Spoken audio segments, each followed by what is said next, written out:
آئیے آج ایک ایسی کہانی میں چلتے ہیں جو سکھاتی ہے کہ کبھی کبھی ایک بالکل چھوٹی سی شروعات کتنی بڑی کتنی زبردست تبدیلی لا سکتی ہے۔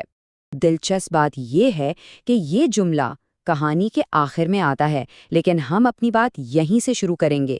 سوال یہ ہے کہ کیوں؟ کیونکہ یہی دو چیزیں، ایک ننھا سا بیج اور تھوڑا سا صبر، اس پوری کہانی کی آپ کہہ لیں روح ہیں۔ تو چلتے ہیں کہانی کے مرکزی کردار کی طرف۔ یہ کہانی ہے ارمان نامی ایک لڑکے کی۔ ایک ایسا لڑکا جو ایک ایسی جگہ رہتا تھا جہاں سچ کہیں تو امید کی کرنیں بہت مدھم تھیں اور ہر قدم پر مشکلات تھیں۔ ذرا سوچیں، ایک ایسا گاؤں جو خشک پہاڑیوں میں گھرا ہوا ہے، سڑکیں ہیں تو دھول سے بھری ہوئیں، زمین ایسی کہ جیسے اس میں جان ہی نہ ہو۔ ایسی جگہ پر زندگی ظاہر ہے آسان نہیں ہوتی، بلکہ ایک مسلسل جدوجہد کا نام ہے۔ اور ہاں، یہی وہ جگہ ہے جہاں ہماری کہانی کا بیج بویا جانا تھا۔ پھر یوں ہوا کہ ایک بالکل عام سے دن ایک غیر معمولی چیز ہوئی۔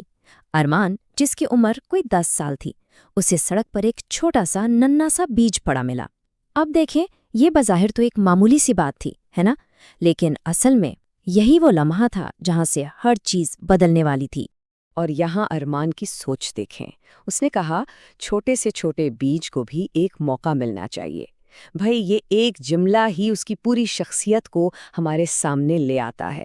اس کی رحم دلی اور اس کی یہ زبردست صلاحیت کہ وہ ہر چھوٹی چیز میں بھی ایک بڑا موقع دیکھ لیتا تھا۔ جہاں شاید کوئی اور اسے اٹھاتا بھی نہیں، وہاں اسے ایک امید نظر آ گئی۔ تو ارمان وہ بیج گھر لے آیا، اس نے اپنی ماں کو دکھایا اور کہا، میں اسے اگانا چاہتا ہوں۔ اور اس کی ماں کا جواب دیکھیں، انہوں نے اس کا مذاق نہیں اڑایا، بلکہ کہا، کبھی کبھی چھوٹی چیزیں بہت بڑی بن سکتی ہیں۔ اور سچ تو یہ ہے کہ کبھی کبھی یہی چھوٹی سی حوصلہ افزائی ہی سب سے بڑا سہارا بن جاتی ہے۔ چلیں جی، بیج تو لگ گیا، لیکن کہانی یہاں ختم نہیں ہوئی، بلکہ یہاں سے تو اصل امتحان شروع ہوا، اور وہ امتحان تھا صبر کا۔ کیونکہ دیکھیں، صرف بیج لگا دینا ہی تو کافی نہیں ہوتا نا، اسے وقت چاہیے ہوتا ہے، مسلسل توجہ اور دیکھ بھال کی ضرورت ہوتی ہے۔ تو انتظار کا دور شروع ہوا۔ پہلا دن گزرا، بیج بو دیا گیا۔ پھر کئی دن گزر گئے، گملے میں کوئی تبدیلی نہیں، مٹی ویسی کی ویسی۔ پھر ایک دن اس کا دوست بلال آیا، وہ ہنسنے لگا، کہنے لگا، یہ بیج تو شاید مر چکا ہے۔ لیکن ٹھیک 2 ہفتوں بعد آخر کار ایک ننھی سی ہری کونپل مٹی سے باہر جھانکتی نظر آئی۔ اور یہ ہوتا ہے، جب بھی کوئی کچھ بڑا کرنے کی ٹھانتا ہے نا، تو شک کرنے والے، حوصلہ شکنی کرنے والے ضرور آ جاتے ہیں۔ ارمان کے لیے وہ آواز اس کے اپنے دوست بلال کی تھی۔ تم اپنا وقت ضائع کر رہے ہو، اس نے کہا، وہ بیج تو شاید مر چکا ہے۔ مگر ارمان نے ہمت نہیں ہاری، اس نے ان باتوں پر کان نہیں دھرے۔ اور پھر جب وہ کوپل آخر کار نکلی تو اس کی آنکھیں خوشی سے چمک اٹھیں۔ یہ اس کی ثابت قدمی کا پہلا انعام تھا، اور اس بات کا ثبوت کہ اس کی محنت رنگ لا رہی ہے۔ تو جناب، یہاں سے فصل کا آغاز ہوتا ہے۔ یہ کہانی کا وہ موڑ ہے جہاں وہ ننھی سی کوپل ایک ایسی چیز میں بدلنے والی ہے جو پوری زندگی بدل دے گی۔ لیکن یہ تبدیلی راتوں رات نہیں آئی، اس میں وقت لگا۔ کتنا وقت؟ سال، کئی سال لگے۔ کیونکہ حقیقی ترقی جو دیر پا ہوتی ہے وہ فوری نہیں ہوتی، وہ صبر اور مستقل محنت مانگتی ہے۔ اور سالوں بعد وہ چھوٹا سا بیج ایک بہت بڑا تناور درخت بن گیا۔ اور اس کے تحفے دیکھیں، گرمیوں میں ٹھنڈی چھاؤں، پرندوں کے لیے گھونسلے، بچوں کے لیے کھیلنے کی جگہ، اور سب سے بڑھ کر اس پہ لگنے والے میٹھے مزیدار پھل۔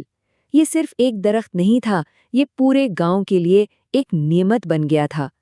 اور اس کا اثر صرف خوشیوں تک محدود نہیں رہا، اس نے خاندان کی قسمت ہی بدل دی۔ پھل بیچنے سے پہلے ان کی آمدنی بہت کم تھی، لیکن اس کے بعد ان کی مالی حالت میں ایک ڈرامائی تبدیلی آئی۔ واقعی صبر کا پھل بہت میٹھا ہوتا ہے۔ لیکن کہانی یہاں بھی نہیں رکتی، یہ تو صرف شروعات تھی۔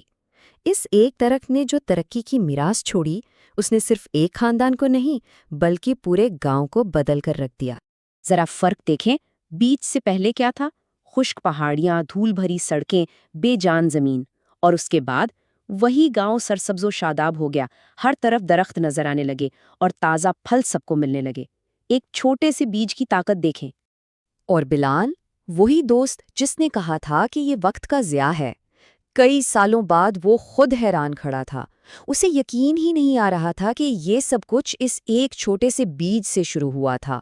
یہ اس بات کا بہترین ثبوت ہے کہ جب نتائج سامنے آتے ہیں تو سب سے بڑے شک کرنے والے بھی قائل ہو جاتے ہیں۔ سب سے خوبصورت بات یہ تھی کہ ارمان نے یہ کامیابی صرف اپنے لیے نہیں رکھی، اس نے پھل غریب خاندانوں میں بانٹے اور پھر اسی درخت کے بیج لے کر پورے گاؤں میں مزید درخت لگائے۔ اس نے ایک بیج سے ملنے والی نعمت کو سب میں بانٹ دیا اور اس کی اچھائی کو کئی گنا بڑھا دیا۔ تو اس پوری کہانی کا نچوڑ کیا ہے؟ آخر وہ کون سی طاقت ہے جو چھوٹی چیزوں میں چھپی ہوتی ہے؟ آئیے اس پر بات کرتے ہیں۔ اس کا مرکزی سبق، جسے ہم صبر کا پھل کہہ سکتے ہیں، بہت سادہ ہے۔ وہ یہ کہ صبر، رحم دلی اور سخت محنت سے چھوٹی سے چھوٹی شروعات بھی کسی عظیم، زندگی بدل دینے والی چیز میں بدل سکتی ہے۔ تو ترقی کا راستہ کیا ہے؟ پہلا قدم، چھوٹے موقع کو پہچانیں، بالکل ویسے جیسے ارمان نے بیج کو پایا۔ دوسرا، صبر کے ساتھ اس کی پرورش کریں، روزانہ پانی دیں، بھلے ہی نتیجہ نظر نہ آ رہا ہو۔